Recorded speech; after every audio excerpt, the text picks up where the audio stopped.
Hello everyone, hope you're all doing well.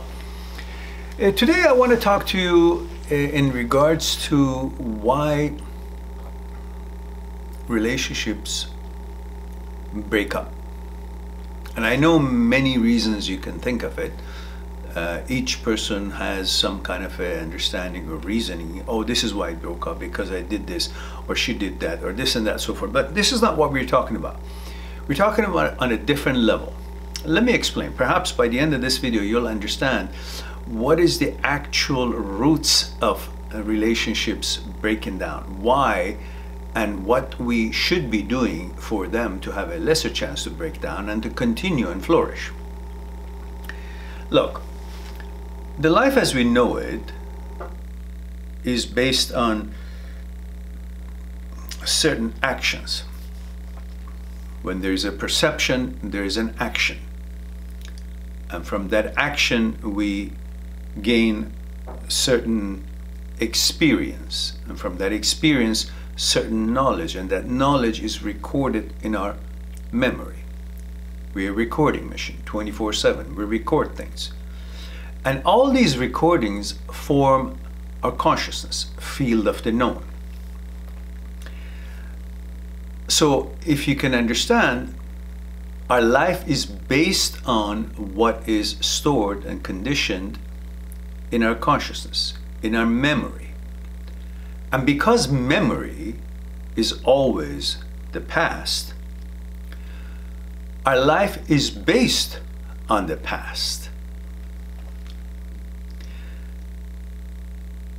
And because our life is based on actions and reactions and so on and so forth, when the information and the conditioning in our memory, where our actions come from, where our thoughts come from, and then the actions and experience and knowledge and so on, and get back to the memory again, when our memory is constantly containing the same information, the past, our life and our actions is based on what's in the memory, and memory is the past, is not changing. Therefore, our life consists of actions that are continuously repetitious based on what's in our memory. And our memory is the same as always been, nothing new, while we get new things, but our actions is based on a repetitious of mechanical process that we continuously attempt based on what is in the memory. So in other words, our life is a mechanical process. Mechanically, we do the same thing over and over.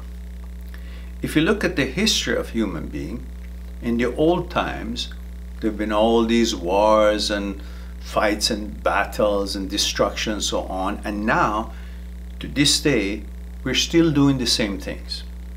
Wars and destructions all over the world. It's like we haven't learned anything, because we are conditioned to know only one thing and live based on the past, based on the memory. Our memory brings the future actions, and our future actions are always limited to what's in the memory. And the memory is constantly doing the same thing, a mechanical process. So our brain is actually functioning on the mechanical basis. It's become mechanical. So on that note, whatever is happening is constantly doing the same thing. Yeah, we may be thinking we are doing something different, but it's really on the same graph, on the same line. For example, you say you have a certain religion today, but you want to now denounce that and get a different religion. So you change from one thing to another, but it's still a religion. So you're still complying to what your conditioning is, that you're expected to have this mechanical way of thinking in order to feel that you are whole, or in order to comply with the conditionings that you have received as a human being throughout the history, or through the expectations of your society and so on. However, now since our life is mechanical, our brain is functioning mechanically, doing the same thing over and over, there is nothing new. because it's based on the memory, and memory is the past, and the past has nothing new. So your whole function and life is based on mechanicals that is based on the past, nothing new. And when there is nothing new, meaning there's no new perception, the mind feels trapped, feels deteriorating, because in order for the mind to be fresh, it needs stimulant, it needs challenges, it needs freshness. It cannot be fresh if it's constantly doing the same mechanical thing over and over, maybe in different ways, but the same concept, and therefore it feels nothing new, nothing fresh, no challenge, no stimulant for it to think and learn and be challenged, to be sharp. So therefore it feels there's nothing new happening to desire, to want its improvement or advancement. Therefore the brain feels it's being deteriorated, and because it's feeling deteriorated, it understands that it's not free. If the brain is not free, it's not going to be challenged, and if it's not challenged, it's not going to be fresh. If it's not going to be fresh, it feels deteriorated, and eventually it just loses its memory, its capacity. That's why when we get older, we need to do many things: read books, solve puzzles, play chess, and this and that, to challenge the mind, because there are new perceptions in playing chess, new movements that you didn't do before. It's new, so the brain has to figure it out. It's not mechanical as far as knowing where this is going to end. Therefore, there's no challenge for it. So it is very important for you to constantly have the mind being challenged, because if it's not challenged, it doesn't feel free. When it doesn't feel free, it feels there's no perception, there's no need for it, it deteriorates. When it deteriorates, it feels it needs to get out of there, it needs to change the environment, it needs to do something new.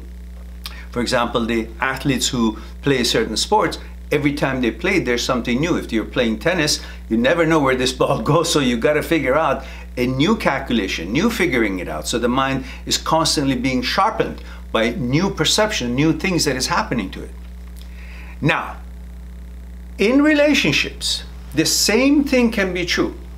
When the relationship is not based on challenging of each other on consciousness level, on intelligence level, and it's only based on the basics of life, of the primitive primal instincts of pleasure and sex and intimacy and all that, and you leave the rest thinking that that is what a relationship is all about, and that is what the life is all about, and they all take care of each other, it won't. Because through that repetitious of intimacy and sex and all that, there's nothing new, there's no new perception.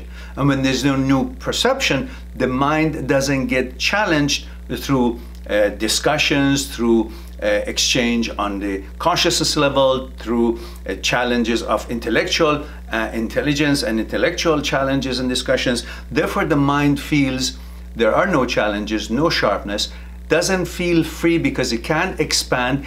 It is boxed in the frame of the consciousness, and the consciousness being memory, memory being the past, and the past is not changing. So in this case, in the relationship, there are no new things happening between the two. It's all mechanical, doing this, going there, having sex and going out, and everything is constantly repetitious, and through that repetitious, there's no new challenge. The mind feels no new perception. The mind and the brain feels it's deteriorating. When it feels deteriorating, it's going to do exactly the same as it does in any other situation when it feels deteriorating. It wants to change the environment. When it wants to change the environment in order to be free and to be able to advance and have new perceptions and feel fresh and sharp and new, then it looks like, what is it that I have to change? I have no communications with my partner.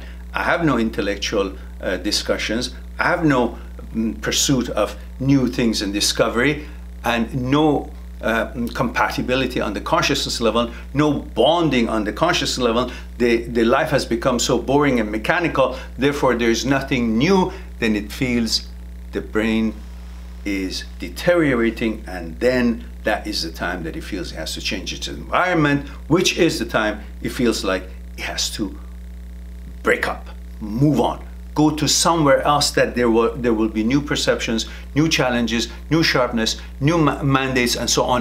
And that is why it's so important for you to develop your communication skills with each other, to do different projects to each other, to bring in new discussions and new intellectual exchanges for each other. So to bond on consciousness level, to challenge each other on conscious level, and be busy with new projects and new endeavors, new experiences in the scheme of life, not just in the physical relationship.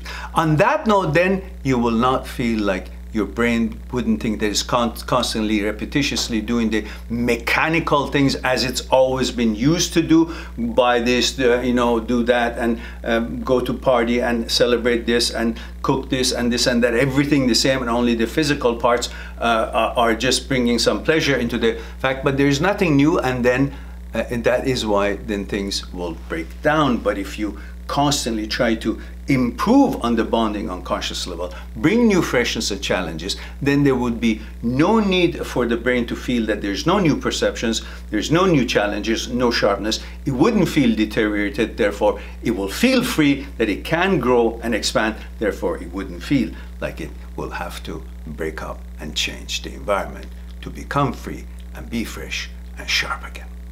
Something to think about. Hope you'll be shedding some light on some of the questions that you might have in your relationships, or after the breakup, and how and why it happened, so on. And until we talk again soon. Bye for now.